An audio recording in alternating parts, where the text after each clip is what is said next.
Hello दोस्तों, स्वागत है आपका बिहार न्यूज में। दोस्तों मैं हूं राजीव और आप देख रहे हैं पब्लिक डिजिटल मीडिया। दोस्तों आज हो चुका है 21 फरवरी 2024। बिहार की टॉप न्यूज लेकर आए हैं आपके लिए। इससे पहले आप लोग मेरे चैनल पर नए हैं तो मेरे चैनल को सब्सक्राइब कर लीजिएगा। तो चलिए स्टार्ट करते हैं आज के मुख्य समाचार। बड़ी खबर बिहार न्यूज के साथ। भारतीय जनता पार्टी के राष्ट्रीय प्रवक्ता सैयद शाहनवाज हुसैन आज भागलपुर पहुंचे और इस दौरान उन्होंने पूर्व डिप्टी सीएम और तेजस्वी प्रसाद यादव पर निशाना साधते हुए कहा कि तेजस्वी अभी घर में ही यात्रा करते थे। कहा कि तेजस्वी प्रसाद यादव अब बाहर निकले, अच्छी बात है। मंत्री रहते हुए बिहार के कई जिले जा नहीं पाए, अब मंत्री से हट गए हैं तो कम से कम दौरा करेंगे तो उनकी सेहत भी अच्छी रहेगी और चुनाव में भी उनको फायदा मिल सकता है। लेकिन एनडीए के साथियों के साथ हम लोग 400 सीट जीतेंगे, जिसमें 10% बिहार का हिस्सा होगा। पटना से इस वक्त की बड़ी खबर आ रही है कि मुख्यमंत्री नीतीश कुमार की अध्यक्षता में हुई बैठक में 35 एजेंडों पर मुहर लगाई गई है। कैबिनेट की बैठक में कई महत्वपूर्ण फैसले लिए गए हैं। बिहार के 58 लाख लोगों को स्वास्थ्य बीमा देने का फैसला लिया गया है। जिन्हें मुफ्त अनाज मिल रहा है उन्हें इस योजना का लाभ मिलेगा। वही बिहार में 40,506 प्रधान शिक्षकों की नियुक्ति करने का निर्णय लिया गया है। ऐसे में प्रधान शिक्षकों की नियुक्ति का रास्ता साफ हो गया है। वही 176 ओपी को थाना में बदलने का प्रस्ताव भी पास हो गया है। वही विश्वविद्यालय और कॉलेज में अब इंटर की पढ़ाई पूरी तरह से बंद करने का फैसला लिया गया है। बिहार में +2 स्कूलों में ही अब इंटर की पढ़ाई होगी। नीतीश कैबिनेट की बैठक में कुल 35 एजेंडों पर मुहर लगी है। भारत सरकार की प्रधानमंत्री जन आरोग्य योजना आयुष्मान भारत की तर्ज पर बिहार सरकार अपने संसाधन के करीब 58 लाख गरीब परिवारों को 5-5 लाख रुपए तक का स्वास्थ्य बीमा देगी। मंगलवार को मुख्यमंत्री नीतीश कुमार की अध्यक्षता में हुई मंत्रिमंडल की बैठक में इस प्रस्ताव को स्वीकृति प्रदान की गई है। आज की बैठक में कुल 35 प्रस्ताव स्वीकृति किए गए हैं। मंत्रिमंडल सूत्रों से मिली जानकारी के अनुसार मंगलवार की बैठक में स्वास्थ्य विभाग के प्रस्ताव पर विचार विमर्श किया गया, जिसमें कहा गया है कि केंद्र सरकार की आयुष्मान भारत योजना से वंचित परिवारों को राज्य सरकार अपने संसाधन से 5 लाख रुपए तक का स्वास्थ्य बीमा देगी और 5 लाख रुपए का यह बीमा कैशलेस होगा और केंद्र की योजना के तर्ज पर इस योजना से चयनित अस्पतालों में मरीज अपना इलाज करा सकेंगे। बिहार में ऐसे करीब 58 लाख वे परिवार हैं जो राष्ट्रीय खाद्य सुरक्षा अधिनियम के दायरे में आते हैं और जिन्हें योजना के तहत 5 किलो सब्सिडी वाली खाद्य सामग्री के अलावा 5 किलोग्राम मुफ्त अनाज दिया जाता है।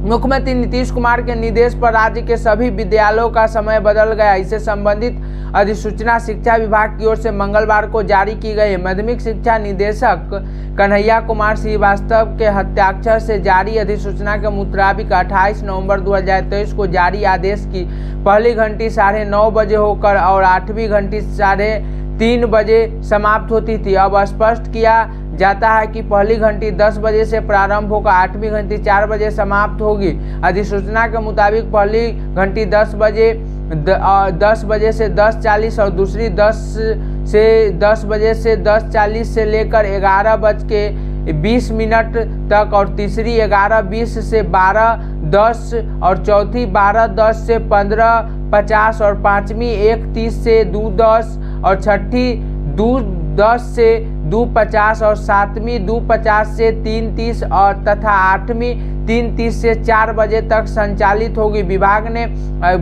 ने आदेश में कहा कि 28 नवंबर 2023 को जारी अन्य आदेश में अभी भी लागू रहेंगे। 28 नवंबर के आदेश में कहा गया कि स्कूल में पहली घंटी के पहले प्रार्थना, व्यायाम और योगा होगा। वही 8वीं घंटी के बाद 45 मिनट मिशन दक्ष के अंतर्गत विशेष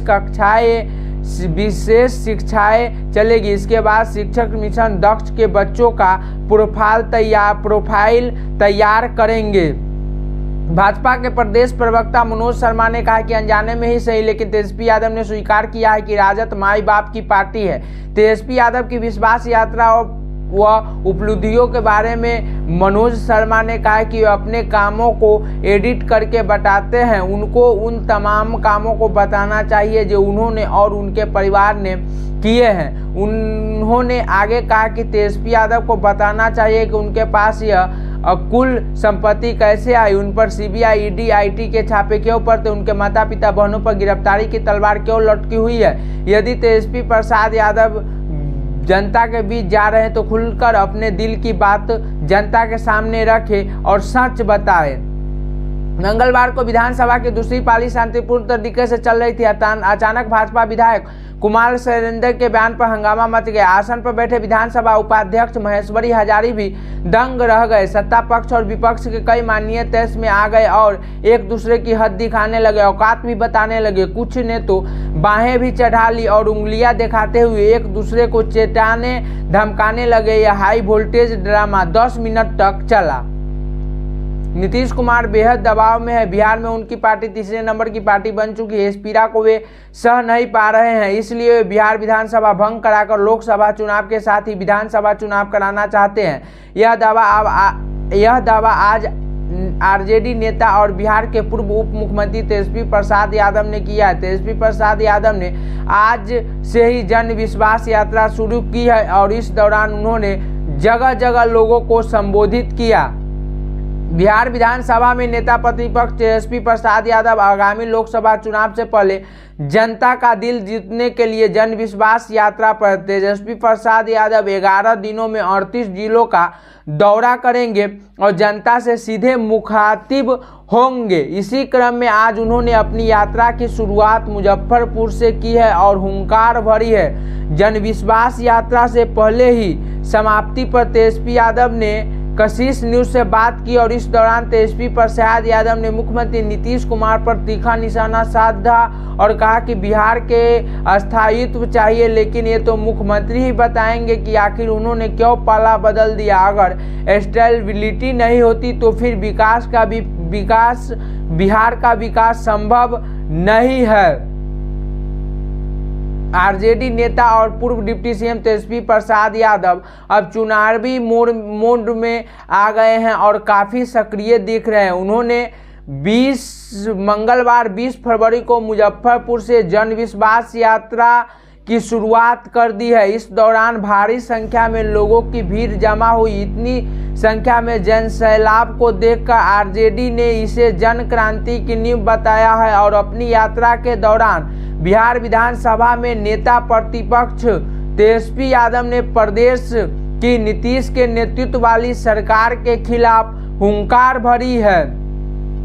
बिहार के जल संसाधन मंत्री विजय कुमार चौधरी ने कहा कि शिक्षा सहित सभी विभागों में हुई बहाली मुख्यमंत्री नीतीश कुमार की सोच का परिणाम है, लेकिन राजद नेता बहाली का अनावश्यक श्रेय लेने की होड़ में लगे रहे हैं। गठबंधन टूटने का सबसे बड़ा यही कारण है। मंगलवार को विधानसभा में जन संसाधन विभाग के आय व्यय पर हुए वाद विवाद के बाद सरकार की ओर से उत्तर देते हुए मंत्री ने कहा कि राजद नेता अभी भी यह साबित करने में लगे कि बहाली उनके कारण ही हुई है, जबकि सर्वविदित है कि बहाली में पूरी परिकल्पना मुख्यमंत्री की है। उन्होंने कहा कि जब वर्ष 2005 में एनडीए की बिहार में शासन आया तो 4 लाख शिक्षकों की बहाली की गई। मेरे शिक्षा मंत्री काल में भी 50,000 शिक्षकों की बहाली हुई थी। राजद नेता बीपीएससी से शिक्षकों की बहाली का श्रेय ले रहे हैं, जबकि हकीकत यह है कि मेरे शिक्षा मंत्री रहने के दौरान यह निर्णय हो चुका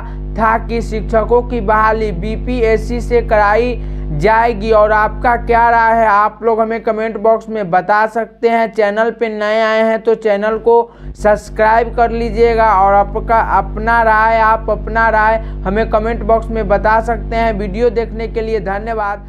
जय हिंद, जय भारत।